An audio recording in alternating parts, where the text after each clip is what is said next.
Ya kiranya di ruang Maha Kudus Tuhan, kami memperoleh segala sesuatu yang kami perlukan, yaitu untuk ketenangan roh kami, jiwa kami.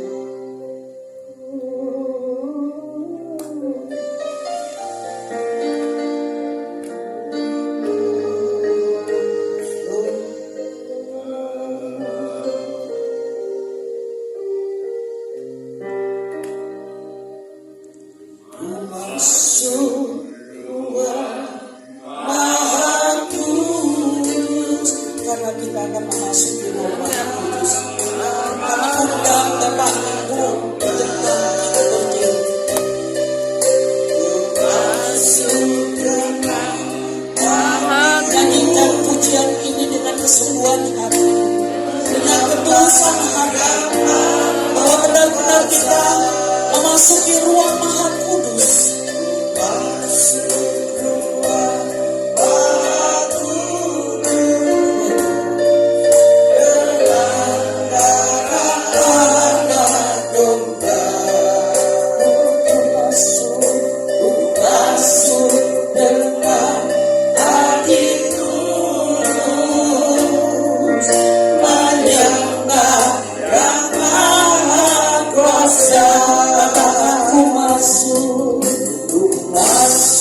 kesegaran.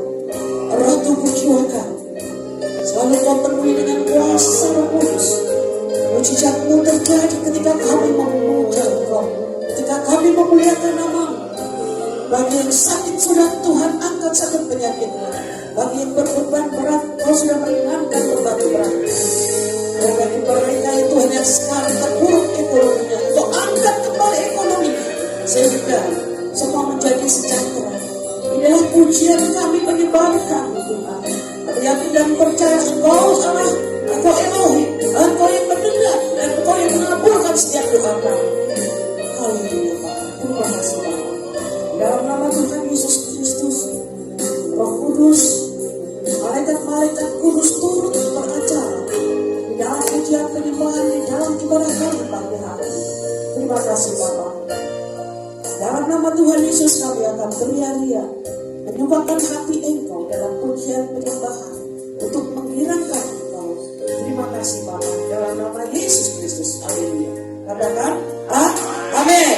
Beri kemuliaan bagi Tuhan. Haleluya. Angkat tangannya tinggi-tinggi. Sudah pakai deodoran belum? Haleluya. Ya, semua pasti sudah wangi. Karena Roh Kudus memberikan keharuman yang luar biasa. Ketika kita tidur, roh kita tidak tidur Bapak Ibu. Dan ketika kita tidur, Roh Kudus sudah mengurangi. Dan Roh Kudus memberkati kita semua, terutama kesehatan. Sambil lihat wajah Bapak Ibu, apalagi Pak Ketua nih. Coba, coba semalam banyak menang ya dalam game. Haleluya. Siap memuji memuliakan Tuhan. Haleluya. Tapi janji mau dengan gerakan, oke? Gerakannya gampang kok ya. Ya, kita akan menyukakan hati Tuhan. Kita akan menyukakan Tuhan ya. Gerak, gerak, gerak. Gerak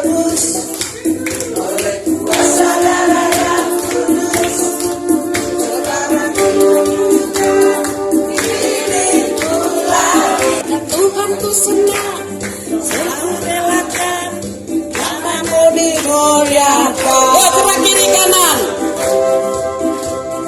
Suka-sukamu Tuhan, suka-sukamu Tuhan, suka-sukamu Tuhan, suka-sukamu Tuhan, suka-sukamu lagi terus oleh kuasa darah yang kudus. Sekarang hidupku bukan milikku lagi. Suka-sukamu Tuhan,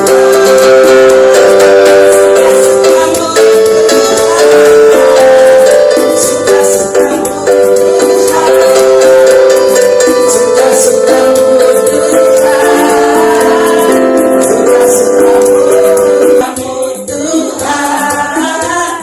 suka-sukamu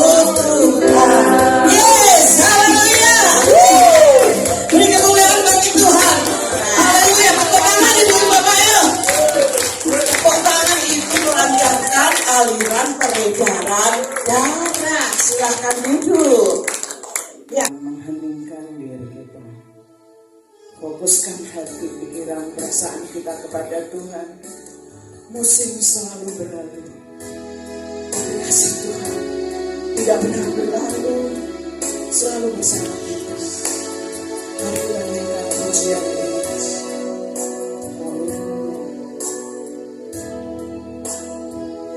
Musim akan selalu berganti. Musim lalu akan berganti. Kasih Tuhan tetap abadi. Kasih Tuhan tetap abadi. Tak akan berubah sampai selamanya. Tetap percaya.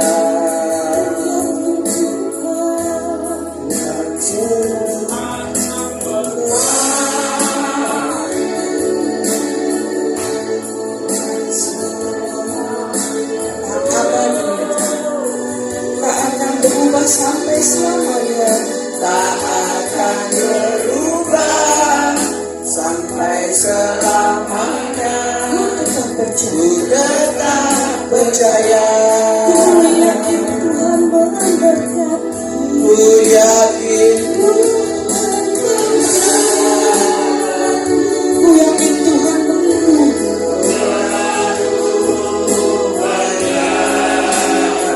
Burung udara Tuhan pelihara,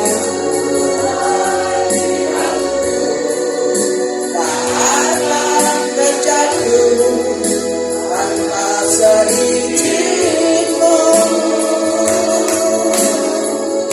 Tuhan selalu menolongku, selalu menjagaku, lupa sampai selamanya. Tetap percaya, selalu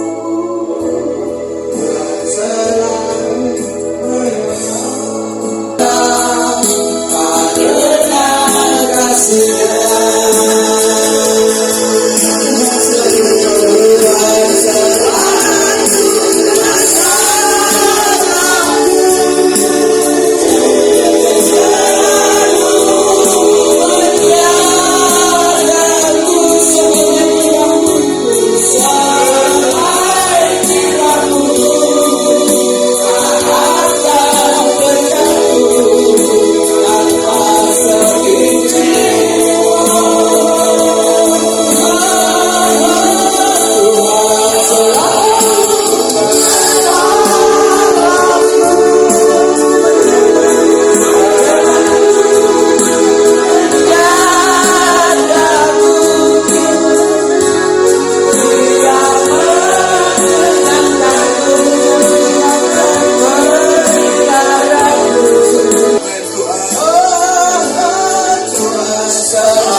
Bapa Surgawi, kami tidak perlu ragu lagi Tuhan. Kaulah Tuhan yang selalu menolong kami, memelihara hidup kami Tuhan. Sampai putih rambut kami, Tuhan selalu menggendong kami dan menolong kami. Dari kitab Daniel pasal yang ke-6, sebenarnya ayat 1 sampai 28. Tapi karena cukup panjang, saya akan bacakan mulai dari ayat yang ke-10 saja sampai dengan ayat yang ke-17. Daniel pasal yang ke-6 mulai dari ayat yang ke-10. Demikianlah firman Tuhan. Sebab itu Raja Darius membuat suatu perintah dengan larangan itu. Demi didengar Daniel bahwa surat perintah itu telah dibuat, pergilah ia ke rumahnya. Dalam kamar atasnya ada tingkap-tingkap yang terbuka ke arah Yerusalem. 3 kali sehari ia berlutut, berdoa serta memuji Allahnya seperti yang biasa dilakukannya. Lalu orang-orang itu bergegas-gegas masuk dan mendapati Daniel sedang berdoa dan bermohon kepada Allahnya. Kemudian mereka menghadap raja dan menanyakan kepadanya tentang larangan raja. Bukankah tuanku mengeluarkan suatu larangan supaya setiap orang dalam 30 hari menyampaikan permohonan kepada salah satu dewa atau manusia, kecuali kepada tuanku ya raja, akan dilemparkan ke dalam gua singa? Jawab raja, perkara ini telah pasti menurut undang-undang orang Media dan Persia yang tidak dapat dicabut lagi. Lalu kata mereka kepada raja, Daniel, salah seorang buangan dari Yehuda, tidak mengindahkan tuanku ya raja, dan tidak mengindahkan larangan yang tuanku keluarkan. Tetapi berapa kali saudara? 3 kali sehari ia mengucapkan doanya. Setelah raja mendengar hal itu, maka sangat sedihlah ia, dan ia mencari jalan untuk melepaskan Daniel. Bahkan sampai matahari masuk, ia masih berusaha untuk menolongnya. Lalu ayat yang ke-17 saya lompat aja. Sesudah itu raja memberi perintah, lalu diambillah Daniel, dilemparkan ke dalam gua singa. Berbicaralah raja kepada Daniel, berbicaralah raja kepada Daniel, Allahmu yang kau sembah dengan tekun, dialah kiranya yang melepaskan engkau. Bapak Ibu yang dikasih oleh Tuhan, tema sharing firman Tuhan pagi adalah menjalani hidup yang berani di dalam Tuhan. Ya, cobalah kalau kita berimpresi masuk dalam perikop ini, ya mungkin kita membuat situasi ini kita alami. Betapa sulitnya sebenarnya seorang Daniel. Dia berdoa itu di bawah ancaman. Ancaman gua singa, ancaman kematian. Ada singa-singa yang lapar, yang siap meremukkan tulang-tulangnya. Ada kegelapan yang luar biasa. Dia berdoa dengan resiko. Pertaruhannya bukan hanya jabatannya, tapi iman percayanya kepada Tuhan. Ya, jadi kalau hari ini kita masih berdoa dalam keadaan nyaman di puncak, tentunya ini sesuatu yang luar biasa. Amin, Bapak Ibu. Berbeda dengan Daniel, saudara. Ya, saudara, ada begitu banyak ancaman dalam hidup ini, saudara. Mungkin hari ini gua singa itu adalah sakit penyakit kita.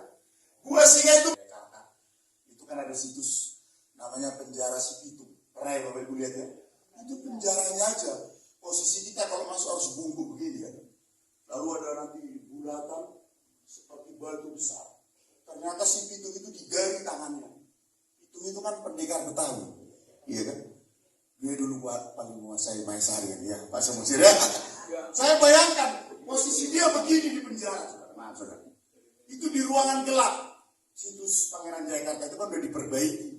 Cobalah waktu dia di zaman Belanda dia ditangkap. Betapa menderitanya dia. Tapi sejarah mencatat si Pitung itu saudara, gak ada takutnya. Posisinya begini saudara. Lalu guide-nya bilang, disitulah dia makan, dan disitulah dia buang air mancing dan sebagainya. Itu untuk kebenaran yang belum tentu absolut. Dia disebut pahlawan Jakarta. Ya, makanya kalau pendekar-pendekar Betawi dia bilang kayak si Pitung bukan gitu ya. Tapi hari ini bagaimana dengan kita, saudara? Orang-orang percaya. Ya, bagaimana dengan Daniel yang tidak berubah itu? Sekalipun ada ancaman kematian, ada dua singa yang gelap dan singa-singa yang lapar. Nah, pagi hari ini, saudara, kita belajar secara sederhana aja. Saudara, bagaimana saudara dan saya harus berani hari-hari, berani menjalani kehidupan di dalam Tuhan, apapun situasi dan keadaan kita. Sekalipun hari ini kita mungkin sakit, menderita, bergumul, tapi kita tak berani mengikut Tuhan, berani menjalani hidup ini dengan mengandalkan Tuhan. Katakan amin. Saudara, kata berani, kosakata berani dalam bahasa Yunani itu diterjemahkan 3 kata. Yang pertama disebut dengan kata tarhiu. Tarhiu itu artinya hati yang tabah, siap tanpa takut untuk menghadapi kematian atau mati. Itu ditulis dalam 2 Korintus pasal 5 ayat yang ke-6 sampai ayat yang ke-8. Alkitab katakan demikian. Maka oleh karena itu hati kami senantiasa tabah, meskipun kami sadar bahwa selama kami mendiami tubuh ini, kami masih jauh dari Tuhan. Sebab hidup kami ini adalah hidup karena percaya, bukan karena melihat. Tetapi hati kami tabah, dan terlebih suka kami beralih dari tubuh ini untuk menetap pada Tuhan. Orang yang berani dengan kata tarheo adalah orang yang memiliki hati yang tabah. Tabah terhadap semua tekanan hidup. Jadi kalau Bapak Ibu jalan, lihat posko-posko TNI, kan ada velo nilainya. Prajurit tabah, kuat. Kata tabah di situ itu digunakan kata tarheo. Tabah menghadapi semua ancaman dan kesulitan. Ya, di mana letak ketabahan Bapak Ibu? Mungkin suaminya belum berubah, Bapak Ibu tetap tabah mengasihi dan mencintai dan menghormati suaminya. Amin Ibu. Mungkin hari ini istrimu yang belum berubah, Bapak-bapak tetap tabah menghadapinya. Yang ketiga, yang kedua, istilah kata berani dalam bahasa Yunani digunakan kata parheasia jomai. Artinya gini, mempertahankan kebenaran dengan penuh keberanian karena memiliki hati nurani yang murni oleh pembenaran Allah. Parheasa jomai. Orang yang berani memperkatakan kebenaran dengan penuh keberanian. Karena biasanya apa? Punya hati nurani yang murni. Orang begini di banyak nggak disukai juga. Ya. Biasanya orang begini integritasnya itu teruji. Apa yang dia katakan itu yang dia lakukan. Ini biasanya kelompok minoritas ini. Ya. Apalagi kalau ada di ASN gitu ya, di pemerintahan, orang-orang gini nggak disukai. Karena nggak kompromi dengan anggaran kan gitu ya. Iya, dia berani memperkatakan kebenaran. Karena dia nggak bisa menolak hati nuraninya. Bapak Ibu, salah satu ciri kekristenan adalah tidak pernah mendiamkan sesuatu yang tidak benar.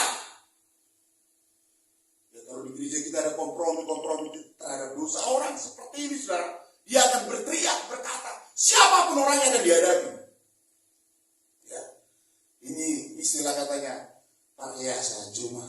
Ya, itu dilakukan oleh jemaat Kisah Para Rasul di Kisah pasal yang keempat ayat 29 sampai 31. Saya akan bacakan dengan cepat.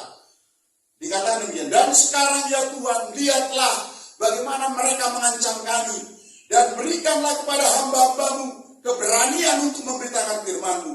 Ulurkanlah tangan-Mu untuk menyembuhkan orang, dan adakanlah tanda-tanda dan mujizat-mujizat oleh nama Yesus hamba-Mu yang kudus. Ayat 31. Dan ketika mereka sedang berdoa, Alkitab katakan apa? Goyanglah tempat mereka berkumpul itu, dan mereka semua penuh dengan Roh Kudus. Lalu mereka dikatakan apa? Memberitakan firman Allah dengan berani. Goyanglah tempat itu. Parheasa jomai. Ada keberanian untuk memberitakan firman dimanapun kita berada. Amin Bapak Ibu. Bagaimana dengan kita hari ini? Saya waktu dulu saya tinggal di Uki, di belakang Habib Stoyo. Setelah menikah sama istri, kami pindah ke Cipinang Jagal. Begitu tinggal di rumah mertua 1 tahun, puji Tuhan kami punya rumah, pindah ke atas. Saudara, orang yang pertama kali saya injili adalah siapa? Pak RT kami, RT Karsan. Dia dulu biasanya kalau ada orang Batak masuk ke lingkungan kita itu dia marah. Karena apa? Kalau orang Batak itu masang buat suara, ya kan? Apalagi lagu saya cuma gitu, buat suka main togel. Saudara tahu tempat saya tinggal itu komunitas apa? Orang-orang yang buta itu, saudara. Kalau Bapak Ibu tahu, yang jual-jual kerupuk, yang pernah dikasih uang 900.000 sama Hotman Paris. Nah itu masih tinggal lagi. Orang-orang tunanetra yang sebenarnya tidak buta permanen. Ya, yang tiap minggu suka nyanyi di gereja-gereja, tapi di kantongnya masih ada rokok, saudara, ya kan? Nah, nanti waktu semuanya dikasih beli rokok, ya kan gitu, saudara. Itu mereka itu walaupun nggak jelas mata yang lihat, main togel, saudara. Kalau nyanyi buat apalagi kalau menang. Jadi Pak RT kita selalu komplit.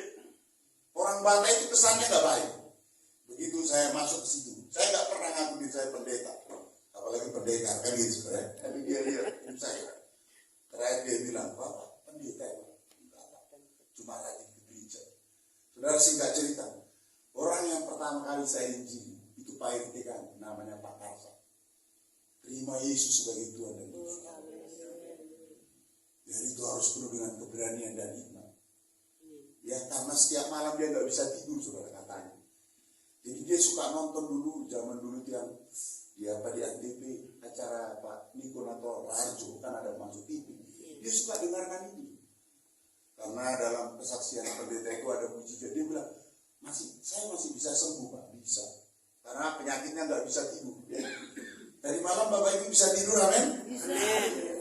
Saya doakan dia terima Yesus. Dia bisa tidur.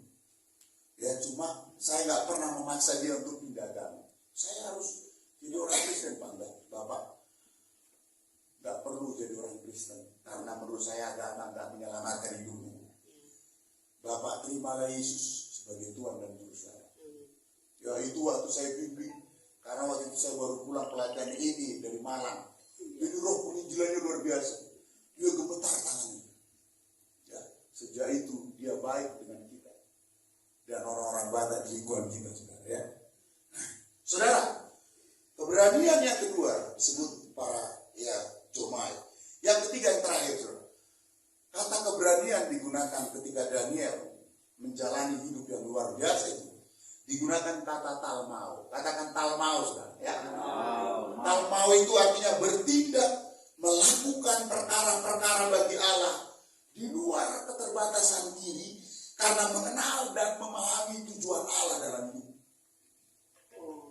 Memang iman itu, saudara, butuh keberanian. Iman itu hal yang kita kerjakan di luar logika kita.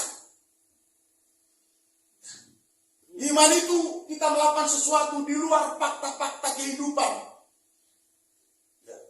Iman itu adalah tindakan kita di luar hal-hal yang empiris yang sudah terbukti, tidak perlu dibantahkan lagi. Contohnya hari ini, kalau kita mengalami penderitaan sakit penyakit, menurut medis begini-begini, itu nggak perlu kita bantah, karena itu empiris. Tapi kalau kita hidup di luar itu, hidup di atas yang empiris dan fakta-fakta itu, saudara bisa menikmati itu sekalipun menderita. Itu adalah talmau dan butuhkan keberanian. Hari ini, kenapa Daniel berani bertindak dan tidak mengubah ibadahnya? 3 kali sehari dia harus berdoa, berlutut, menghadap pintu Yerusalem. Walaupun resikonya adalah gua singa, kematian, kehilangan jabatan yang penting. Karena Daniel berani, talmau, bertindak, melakukan perkara-perkara yang besar, perkara-perkara yang datangnya dari Tuhan, di luar keterbatasan diri kita, karena saudara dan saya memahami tujuan Allah. Hari ini, apa yang sedang kita lakukan dalam hidup ini? Dalam keluarga kita, kesehatan kita, pelayanan kita. Sepertinya Tuhan sedang menuntut kita untuk melakukan sesuatu di luar kebiasaan orang. Di atas fakta-fakta empiris yang gak perlu dibantah itu. Walaupun resikonya adalah penderitaan. Kebenaran apa yang harus kita lakukan? Saya mau katakan Bapak Ibu, kalau mau, lakukanlah itu dengan keberanian dalam Tuhan. Karena apa? Karena kita memahami dan mengetahui tujuan Tuhan dalam hidup kita. Katakan amin. Lakukanlah dengan sukacita. Saudara, di ayat yang terakhir, ya, Ibrani pasal yang ke-11, ayat yang ke-32 sampai 34. Inilah kata talmau itu. Ibrani 11 ayat 32 sampai 34. Dan apakah lagi yang harus aku sebut? Sebab aku akan kekurangan waktu apabila aku tidak menceritakan tentang Gideon, Barak, Simson, Yefta, Daud, dan Samuel dan para nabi. Ayat 33, yang karena iman telah menaklukkan kerajaan-kerajaan, mengamalkan kebenaran, memperoleh apa yang dijanjikan, menutup mulut singa-singa, memadamkan api yang dahsyat. Mereka telah luput dari mata pedang, telah beroleh kekuatan dalam kelemahan, telah menjadi kuat dalam peperangan, dan telah memukul mundur pasukan-pasukan tentara asing. Talmau, waktu Daniel berani, talmau, ketika dia berani menjalani hidup itu. Alkitab katakan apa? Itulah yang membuat mulut singa-singa itu tertutup. Itulah yang membuat tidak ada satupun gigitan, cengkraman, kuku singa yang ganas itu bisa menyentuh dia. Itulah yang membuat, saudara, dia masih bisa hidup. Itulah yang membuat dia masih bisa memeluk singa. Dan ketika Raja Darius memanggil dia, Daniel, Daniel, Alkitab katakan, ya Allah, kekalah hidupmu. Daniel bersuara dan tidak mengalami kematian. Mari pagi ini kita menjalani hidup yang berani di dalam Tuhan. Kita nggak tahu apa yang terjadi di depan kita. Butuh talmau, butuh keberanian. Karena apa? Karena Bapak Ibu dan saya memahami tujuan Tuhan dalam hidup kita. Amin. Mari saya undang kita bangkit berdiri. Kita mau saling mendoakan pagi hari ini.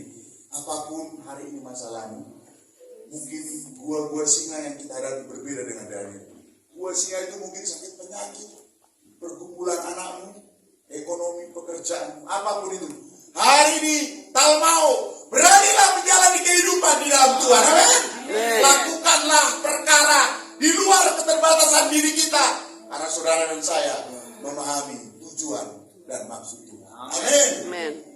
Ku sembah Kau Tuhan. Ku sembah Kau Tuhan. Ku mengangkat tanganku selamanya. Kau hebat bagiku. Ku sembah Kau Tuhan. Ku mengangkat tanganku selamanya.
Kanan, dua, kiri, dua, belakang,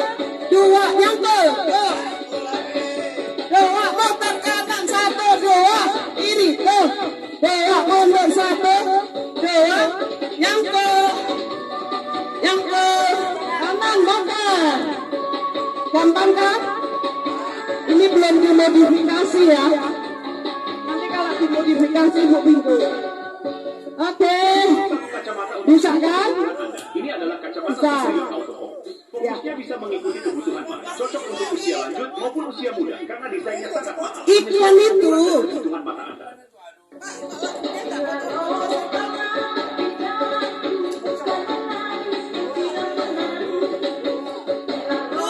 Dua, satu, dua mundur. Oh, dua nyampe satu, dua kanan satu, dua kiri satu, dua mundur satu, dua nyampe.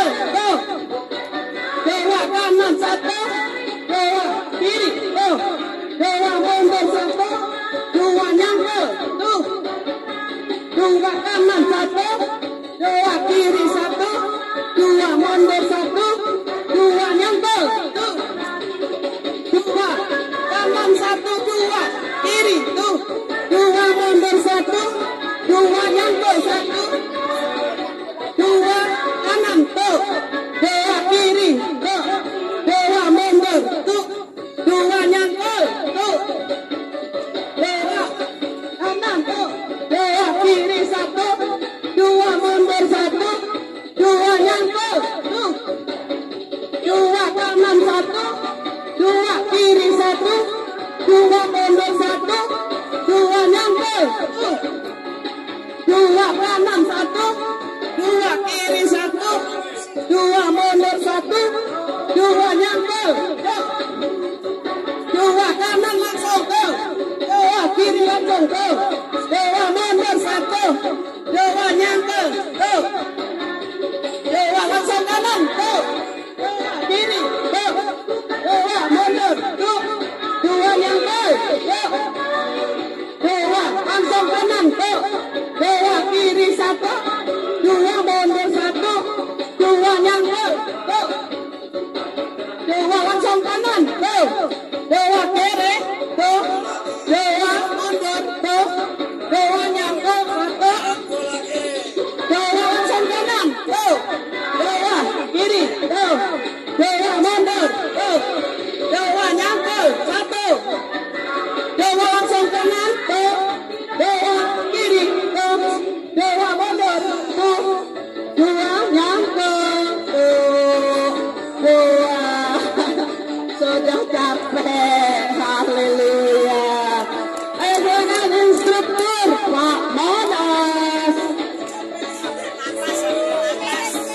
Capek. Ambil napas. Sudah lapar Pak. Pergangan.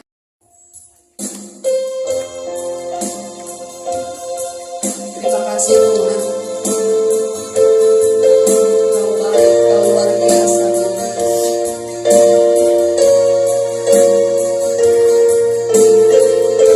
Mari sama-sama kita mohon pujian. Ya Tuhan, aku hendak bersyukur kepadamu Tuhan.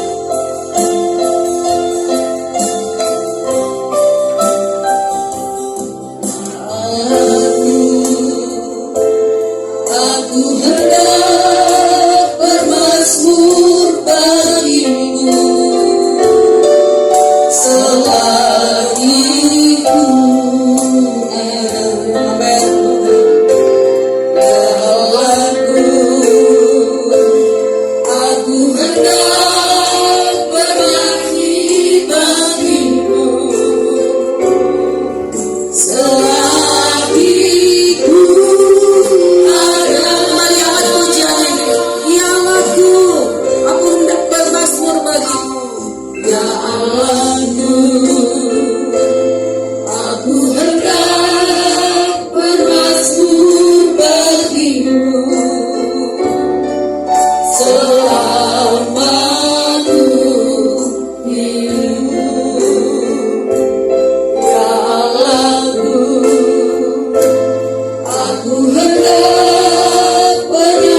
Ya, kita naikkan pujian ini ciptaan Pak Monas. Dengan pujian ini kita digerakkan terus untuk terbeban bagi kota kita, di mana Tuhan sudah jadikan kita ya menjadi bagian daripada kota kita dan bagian dari bangsa ini. Bapak saudaraku, kalau bagian dari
Kami mau kembali mendengarkan sesi kebenaran firman-Mu melalui hamba-Mu Bapak Tolong. Biar kuasa Tuhan bekerja atas hamba-Mu di dalam nama Yesus. Kamu dahsyat.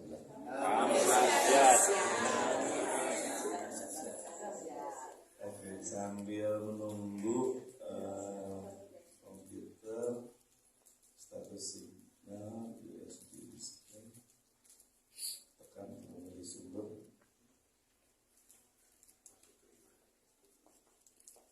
Sama lah ya, sambil di depan ada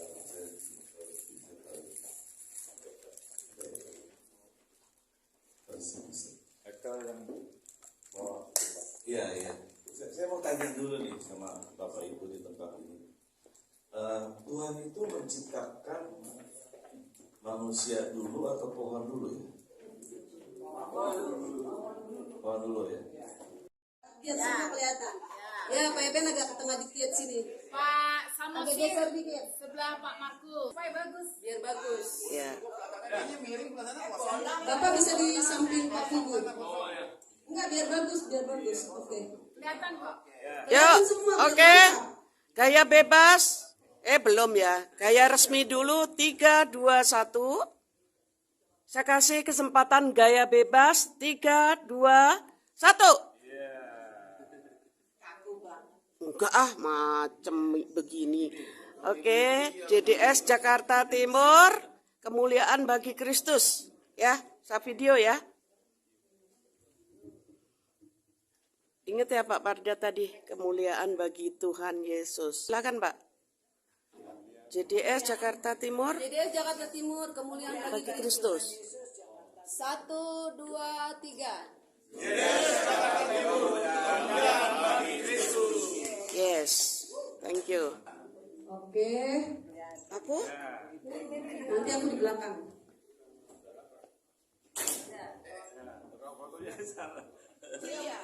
Ini sudah yang di atas ini 3 ke sini ya. Yang 3 ke sini, Bu, ke sini, Bu, yang 3.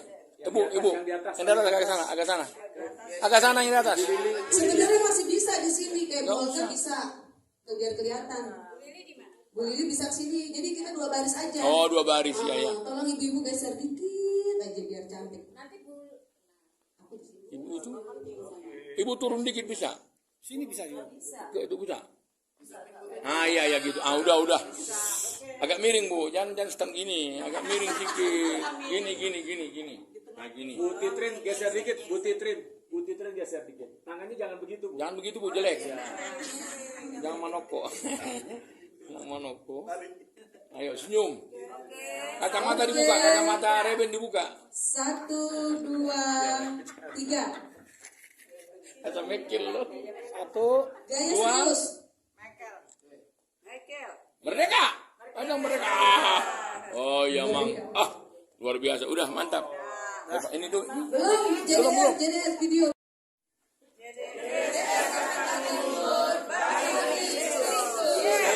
Sekali lagi. 2, 3. Hore! Sekarang bersama ya Bapak. Iya, udah. Foto biasa.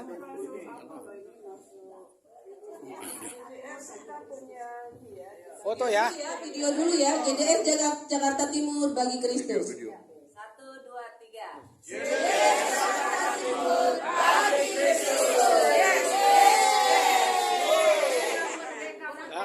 Sekarang foto. Foto.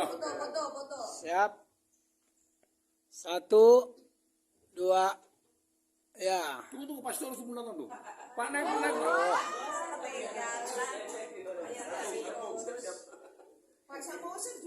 Enggak, saya nggak usah. Kebanyakan foto saya, Bu. Siap. Foto ya. Foto. Aduh, tunggu besar. Kenapa? Coba. Ya. Bangun ya. 1, Nggak usah disuruh saya, Bu. 2. Kalau saya mau, saya udah masuk. Iya, udah. Udah. Oke, terima kasih. Tuhan berkati kita semuanya. Ini bagus nih fotonya. Terang ya? Nggak tahu. Kita akan mulai supaya tidak mengantuk. Memang sesi ini berat ya. Tapi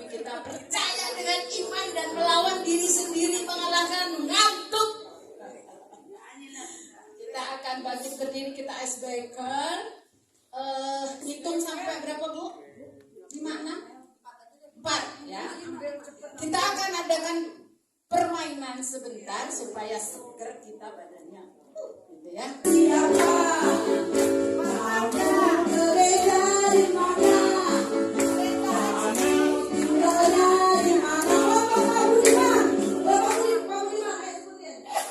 Kamu rumahnya di mana? Gerejanya di mana?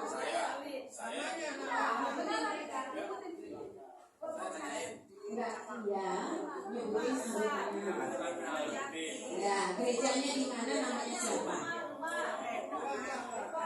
Ulang.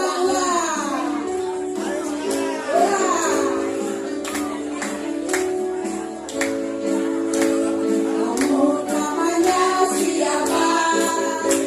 Kamu gereja di mana? Kamu gereja di mana? Ya, Bapak kita. Masih ngobrol.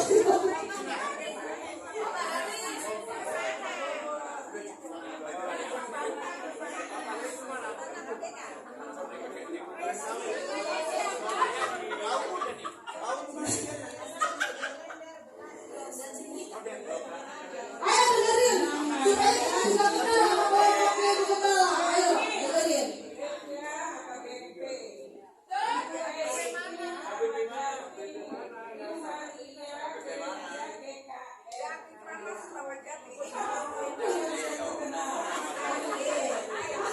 Yes, betul.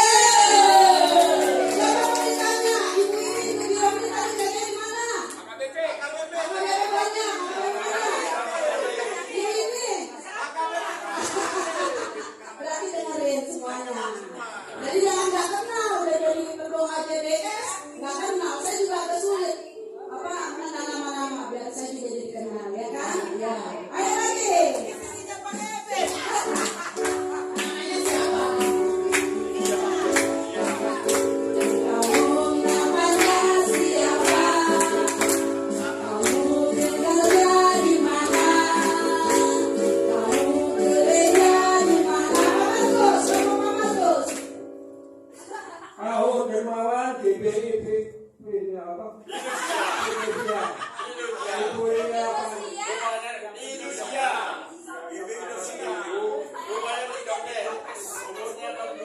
Ibunya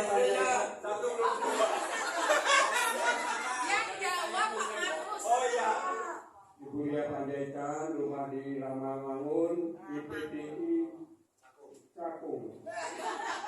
Keluarga Maya di Duren Sawit, Light City. PKA yang luar biasa. PKA Punakabe. Dengan Jakarta. Ya, sekarang kita tanyakan ke kelompok Budiman. Kelompok siapa? Pak Bambang. Mulia tadi gerejanya mana? Ya, tinggalnya? Tidak mengerjakan dengan baik.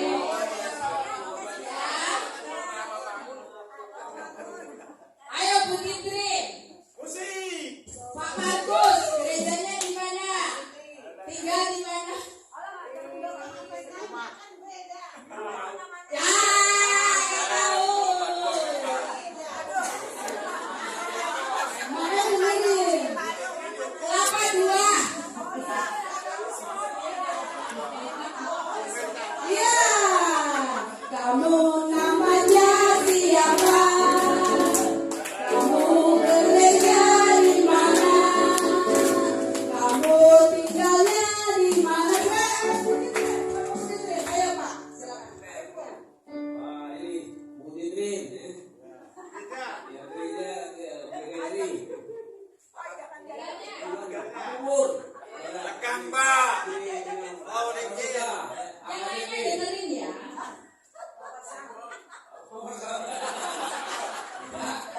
Apa lagi? Rumahnya di sono yang ada pohon bakau. Ini Sika. Ini Bekasi.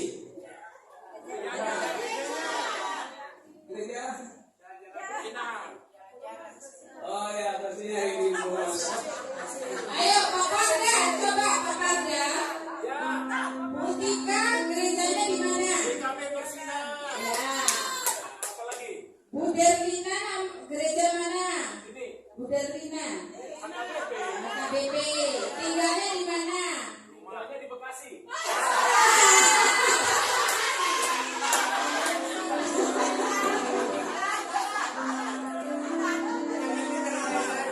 Ya, ayo sekarang kita ujian dulu ini. Kamu namanya siapa?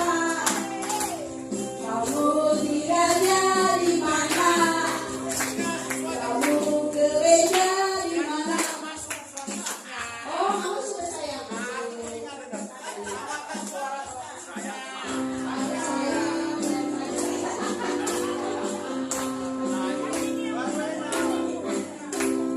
Kamu namanya siapa?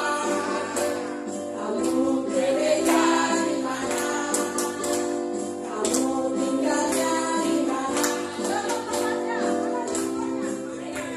Ya, aku Ohana tinggalnya di Depok yang ada pohon mangga. Gerejanya Lake City, Mangga Lake City, rumahnya di Duren Sawit, istrinya keluarga. Anaknya berapa? 2, salah. 3, 1 di Jerman. Ini Robina, salah. Salah, anggotanya salah. Terus KRI diaspora, umurnya 68 tahun.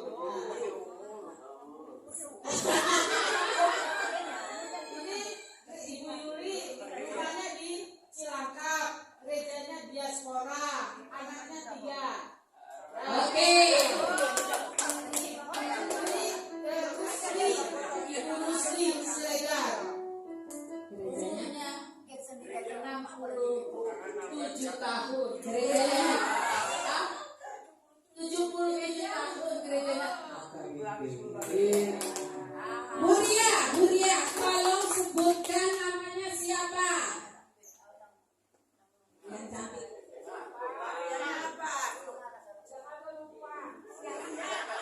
Namanya? Tadi ada disebutin, bukan desanya. Namanya siapa? Pindah. Robena. Pak Sanusi, tolong sebutkan namanya siapa? Pak Sanusi, namanya siapa? Ibu itu Bur Siregar. Namanya? Nggak boleh bilang nama orang tua.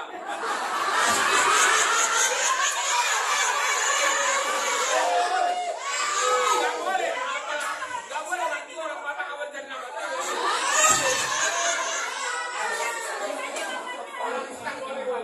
Kalau di sini boleh. Namanya siapa?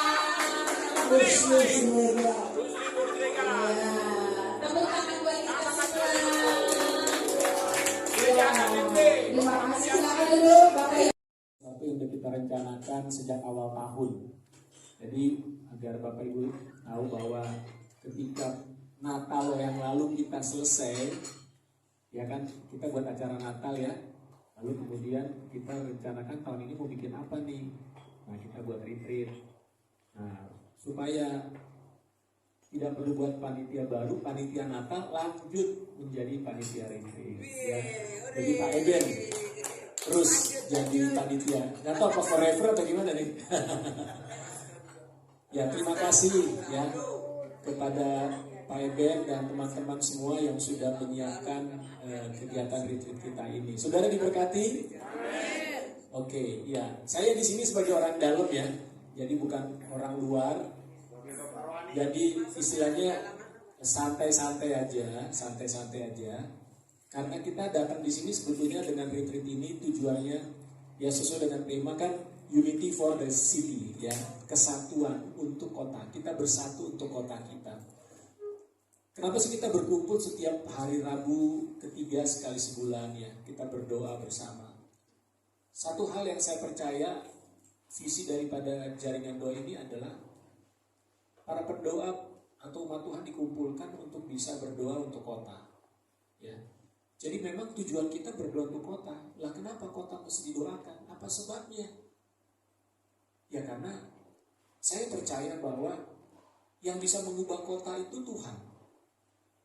Ya. Kalau kita ingin ada di sebuah kota yang nyaman, saudara ingin gak kota kita nyaman?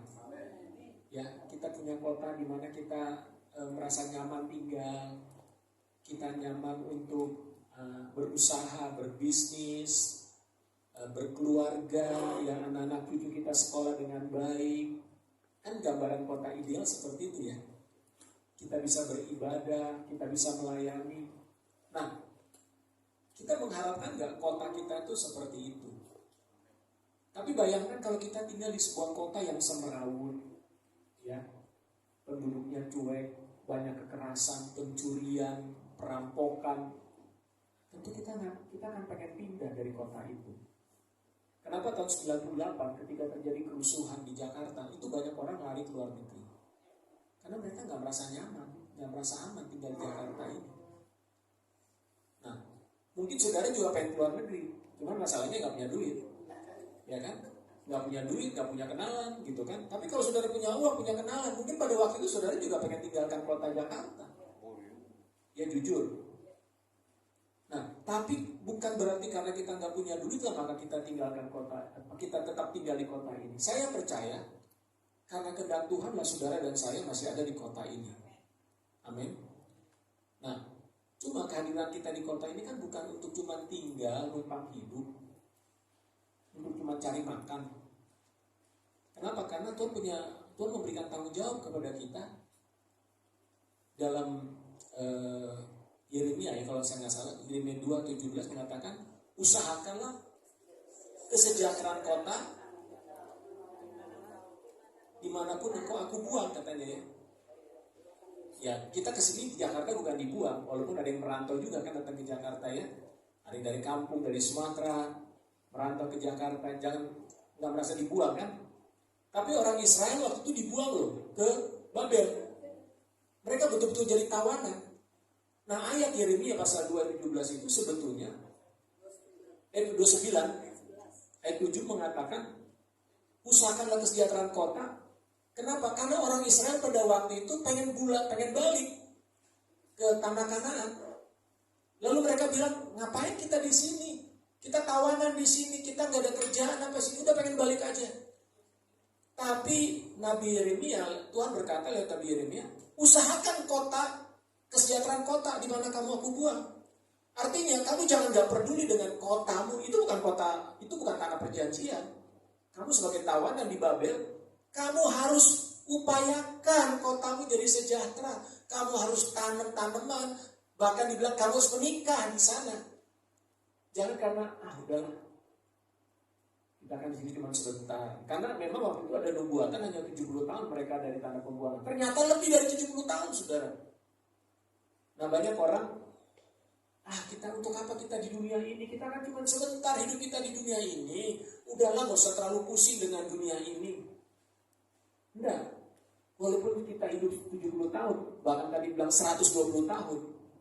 Tapi sebetulnya di usia kita berapapun yang Tuhan berikan kepada kita, Tuhan mau kita mengupayakan kesejahteraan kota. Kita harus berbuat sesuatu untuk kota kita. Amin. Nah, itulah yang menjadi visi daripada jaringan doa. Kita hadir di kota ini untuk sebuah misi dari Tuhan. Amin. Nah, saya ingin menyampaikan bagaimana kita mendapatkan visi kota Jakarta Timur.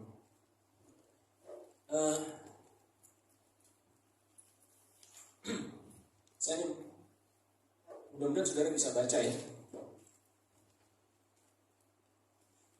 Hal pertama ya, kita sebagai para pendoa, tadi Pak, bukan kebetulan saya pikir selama 2 hari kita di sini saya melihat ada benang merah pembicara 1 dengan pembicara 2 sampai ke 3 hari ini ya, bahwa Tuhan memang sedang membawa kita untuk masuk ke dalam visi melihat keadaan kota kita. Nah, pertanyaannya, apakah kita melihat kota kita seperti Tuhan melihat? Ya. Dalam Yeremia 1 ayat 11, boleh bantu baca kalau ada yang bisa bacakan. Yeremia 1 ayat 11.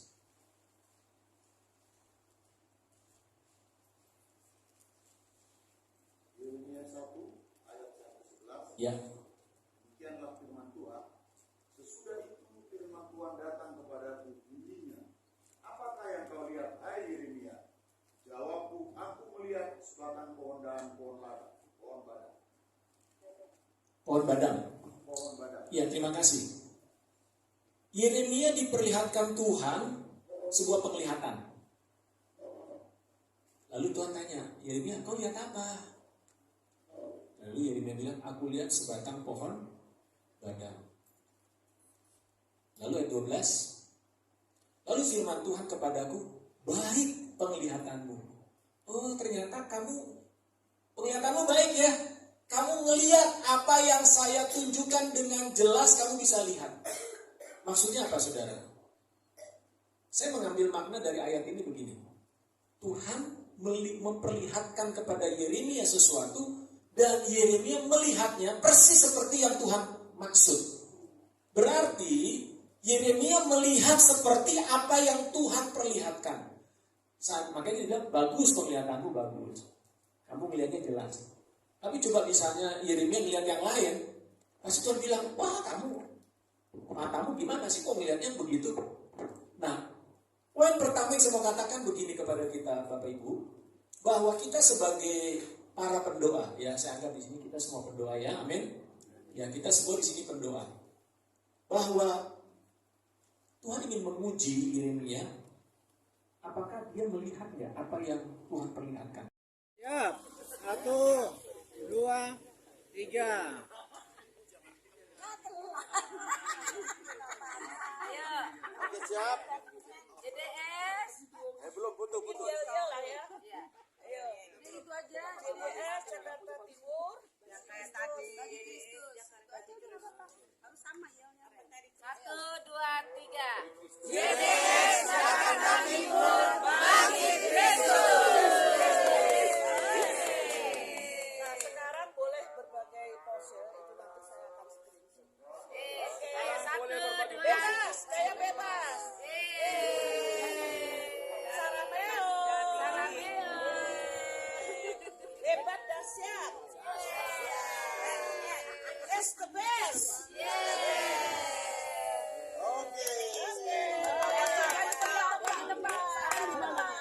Oh, sini galaksi. 2, 1. 1, 2, 3. 1, 2, 3. Oke, udah jalan ya? Sudah, ayo. Masuk. Mau yang lagi? Yuk, JDS Jakarta Timur. JDS Jakarta Timur bagi Kristus. JDS Jakarta Timur bagi Kristus.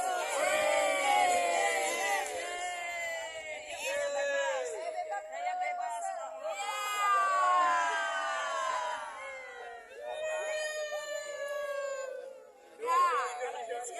Kita pose lagi.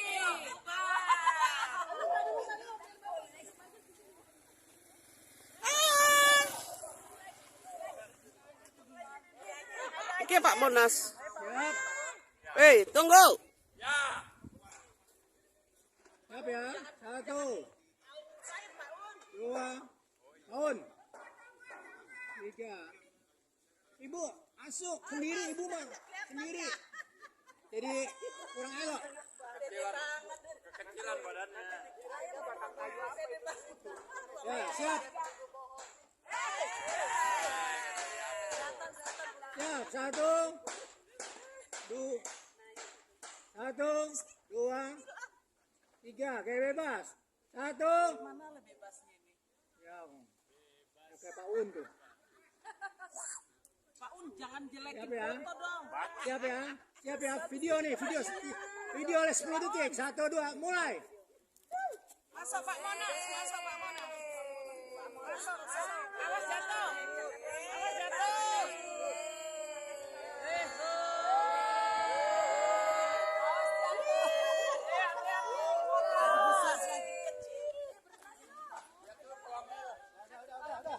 Ayo pulang.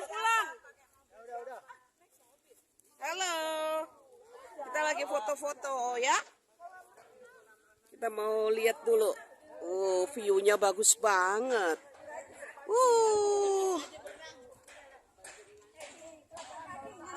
Siapa yang mau berenang?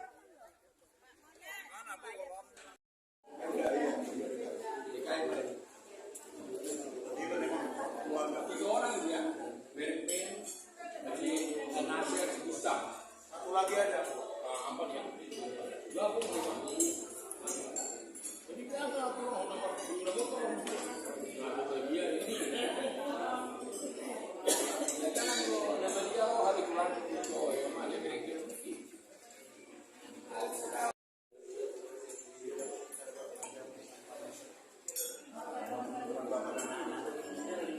Dia itu benar-benar hadir jadi bapak kita. Banyak berubah dia.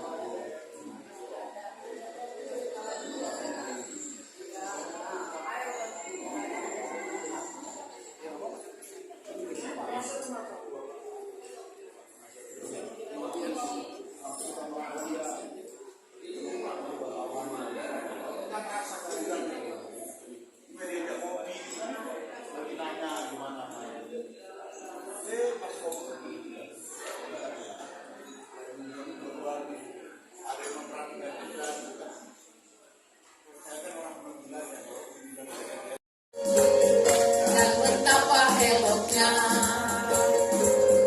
bila saudara seiman hidup dalam kesatuan. Oh betapa indahnya, ya, betapa eloknya.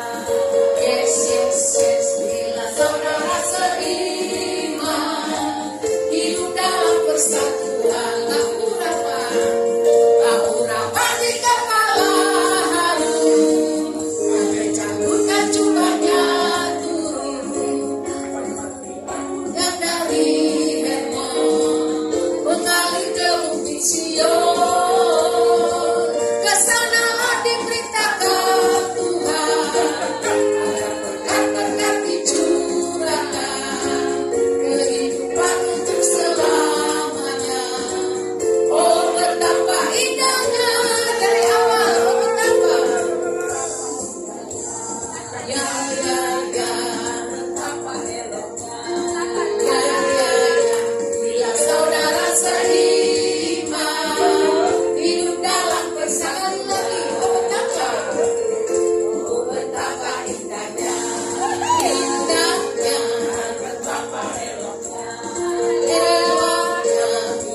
Ya, sungguh karena kemurahan Tuhan kita ada. Amin. Amin. Dia sangat baik, sungguh baik, sangat baik. Kita naikkan pujian ini. Haleluya Yesus. Masih berdiri yang kuat ya, yang enggak berdiri juga enggak apa-apa. Dia berkesudahan, kasih setiamu Tuhan. Haleluya. Mari colek saudaramu di kiri dan kanan, katakan amin. Tuhan Yesus baik, sungguh baik dan sangat baik dalam hidup kita. Ada berkesudahan, kasih setiamu Tuhan, selalu baru rahmat-Mu bagiku.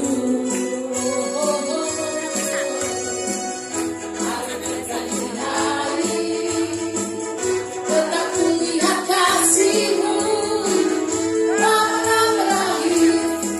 Sekali lagi katakan, jaga berkesudahan, jaga berkesudahan. Ini dari apapun. Itulah sebabnya kami menguji Engkau ya Tuhan. Katakan, jaga berkesudahan, kasih setia-Mu.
Perbuatanmu tak dapat kami selami Tuhan.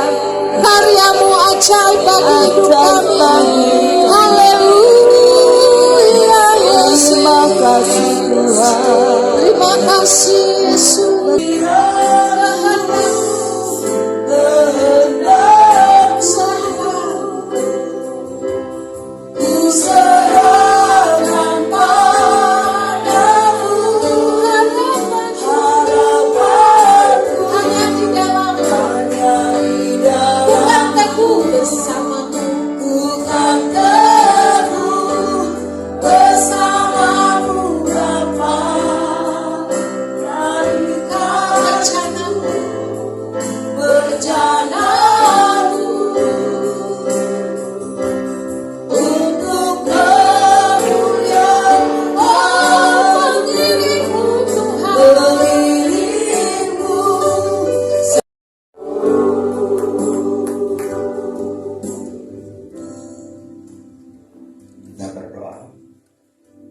Bapak, terima kasih Engkau telah mengumpulkan kami di tempat ini untuk kami bisa benar-benar merenungkan kebaikan, supaya kami juga diisi oleh kebenaran firman-Mu, dan biarlah urapan-Mu selalu mengalir dalam diri kami, sehingga kami semakin kuat. Pulang ke Jakarta kami semakin berkuasa. Itulah yang menjadi kehendak kami, dan itulah kehendak Tuhan. Dalam nama Tuhan Yesus kami berdoa. Amin. Amin. Itu punya tempat di mata Tuhan. Kata salah satu peran doa adalah mengenal kehendak Tuhan. Kalau dia nggak mengenal kehendak Tuhan, dia nggak bisa berdoa.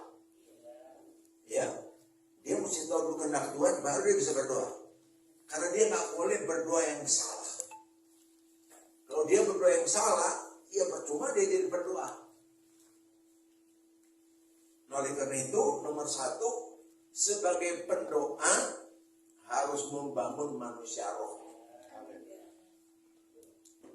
Dari manusia roh itulah kita bisa mengenal Allah. Dengan gampang, dengan mudah saya katakan, yang belum lahir baru dilarang berdoa. Kenapa? Benar juga tuh. Allah itu roh. Amin. Barang siapa menyembah dia harus menyembah dalam roh dan kebenaran. Bagaimana kita mau menyembah Allah yang roh kalau kita nggak jadi manusia roh? Jadi yang belum lahir baru nggak usah berdoa. Percuma doanya juga nggak didengar. Bisa-bisa doanya bertentangan dengan kehendak Tuhan. Karena di mana tahu kehendak Tuhan? Sedangkan kita berdoa kan mesti tahu kehendak Tuhan. Kalau enggak kita akan bertentangan dengan kehendak Tuhan. Ya. Nah, jadi saya mau tekankan dulu, doa Bapa kami itu menjadi dasar pengajaran kita. Bapa kami yang di surga. Waktu kita bilang Bapa kami yang di surga, kita punya 2 Bapa. Bapa yang melahirkan kita secara jasmani, Bapa roh yang kita dilahirkan kembali oleh pekerjaan Roh Kudus. Jadi kalau orang belum doa Bapa kami, belum lahir baru, dilarang doa Bapa kami. Dilarang dulu dia katanya. Ya. Jadi kalau belum lahir baru, 1 nggak perlu doa Bapa kami, karena dia nggak bisa mengatakan Allah itu Bapaknya. Dia katakan Allah itu Bapaknya karena dia telah jadi anak roh. Jadi ingat ya, berdoa itu bukan sembarangan loh. Tapi berdoa harus memenuhi syarat dulu. Nomor 1, dia mesti lahir baru sehingga manusia rohnya bisa berdoa. Karena Allah tidak akan bisa didatangi tanpa roh. Dan firman Allah tidak ditetapkan untuk diterima dengan akal. Saya ulangi lagi. Firman Tuhan ditetapkan untuk diterima dengan dalam roh. 1 Yohanes 2 ayat 14 berkata, manusia duniawi tidak dapat menerima apa yang berasal dari roh Allah. Karena baginya itu satu kebodohan. Sebab hal itu hanya dapat dinilai atau diterima secara roh. Jadi mesti pasti dulu nih para pendoa, sudah lahir baru atau belum? Ya iya, maksud saya pasti gitu. Dan orang lahir baru mesti ada tandanya dong. Tanda-tanda ini menyertai orang percaya. So, kalau kita mau memberitakan Injil, mau melakukan doa keliling dan sebagainya, nggak punya kemampuan dan kuasa, nggak ada gunanya. Mengapa? Karena doa itu adalah satu peperangan. Jangan anggap doa itu biasa loh. Ini peperangan. Begitu datanglah kerajaanmu, ini perang. Karena di dunia ada banyak kerajaan lain. Ada kerajaan dunia, ada kerajaan si jahat. Ya. Lalu kita datang ke kerajaanmu, marah dia. You mau bawa kerajaan, lawan dulu kerajaan saya. Berarti kita harus siap menghadapi peperangan. Kalau enggak kita nggak akan bisa menang. Nah itu kenapa banyak orang doa-doa tapi akhirnya sakit-sakitan. Doa kan perkara rohani loh. Bukan perkara biasa loh. Doa itu perkara rohani. Bahkan kalau kita mau tingkat lebih lanjut, doa itu ada komunikasi kita dengan Bapa di surga. Bahkan Bapak bilang apa? Saya mau dengar kamu berdoanya dipimpin oleh Roh Kudus. Kalau nggak saya nggak mau. Gitu. 1 Korintus 14 ayat 2. Tadi udah jelas ya. Tidak seorang pun bisa terima firman kalau belum manusia rohani Tuhan. Maka itu kenapa Tuhan mengatakan ada 4 jenis tanah. Sebenarnya 6 jenis. Ya. Benih itu kan firman Tuhan. Ya, Roma 8 ayat 11. Waktu benih ditabur, ada yang jatuh di pinggir jalan. Artinya orang dengar firman, tapi pikirannya nggak sejalan dengan firman. Dia nggak percaya, dia nggak ngerti, dia nggak diselamatkan. Itu orang di gereja loh. Ini orang di gereja banyak yang nggak diselamatkan. Karena dia nggak bisa terima firman, karena dia anggap firman itu sesuatu yang masuk akal. Yang kedua, firman yang jatuh di tanah berbatu. Waktu Tuhan bilang, ini firmanku, kita bilang, ya itu kan Tuhan. Saya dong. Mengeraskan hati. Itu tanah berbatu batu. Maka itu orang harus berani, harus mau dicetak ulang.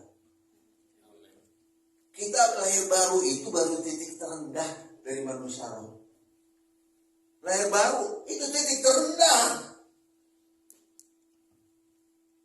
Karena kita mesti menuju kepada manusia rohani. Sebelum kita jadi manusia rohani, sebenarnya kita nggak mengerti kebenaran. Coba kita lihat Ibrani 5 ayat yang ke-13. Nggak ngerti kebenaran. Padahal udah lahir baru loh. Jadi gini, lahir baru nomor 1 yang berubah hatinya. Pikirannya belum. Maka itu dia masih perlu apa? Diperbarui pikirannya. Coba kita lihat Ibrani 5 ayat 13. Sebab barang siapa masih memerlukan susu, ia tidak memahami ajaran tentang kebenaran. Sebab ia adalah anak kecil. Bagaimana kita mau menguasai kotak? Tapi kalau kita sendiri gak dikuasai oleh Tuhan. Kalau kita mau menguasai kota, berarti kita harus bisa dikuasai Tuhan. Kenapa? Karena kita perlu otoritas dari Tuhan. Otoritas dari Tuhan itu orang yang mau diatur oleh Tuhan. Tapi kalau kita gak mau diatur, ya susah. Maka itu nanti kita lihat peperangan yang paling penting adalah peperangan terhadap diri sendiri. Peperangan terhadap keakuan. Sehingga doa Bapak kami mengatakan datanglah kerajaanmu, jadilah kehendakmu. Jadi kita doakan apa kehendak Tuhan. Kalau enggak kita nebak-nebak, coba-coba, salah-salah. Maka itu menjadi manusia roh itu penting sekali. Supaya kita mengerti tentang kebenaran. Kita katakan mesti jadi manusia rohani dong. Baca ayat 14. Ibrani 5 ayat 14. Tetapi makanan keras adalah untuk orang-orang dewasa. Ini dewasa rohani. Yang karena mempunyai panca dan terlatih untuk membedakan yang baik daripada yang jahat. Terlalu banyak manusia hidupnya menurut baik dan jahat dari pohon pengetahuan baik dan jahat. Kenapa sih kita nggak boleh makan buah pohon pengetahuan baik dan jahat? Karena itu pengetahuan dari dunia. Pohon itu dasar dari dunia.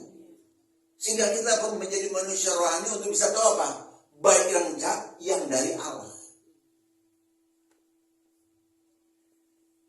Saya ulangi lagi. Pertama mesti lahir baru. Lahir baru sendiri pun gak cukup. Mesti menjadi manusia rohani. Ya. Paulus pernah bersaksi. Paulus berkata gini. Aku tidak bisa bicara pada kamu seperti manusia rohani. Karena kamu masih baik rohani. Mari kita kita lihat.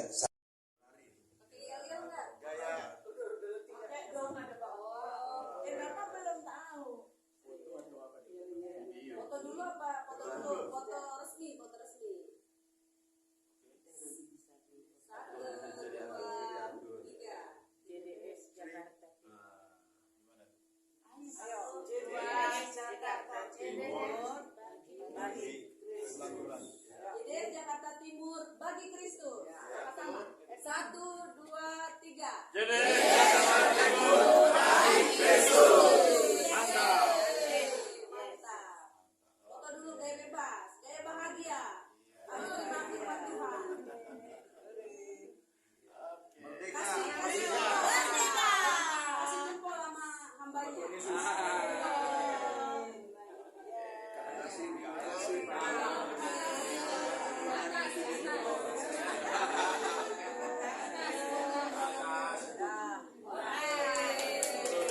Terima kasih. Oh iya. Katanya yang pakai panitia mau foto dulu katanya panitia. Iya.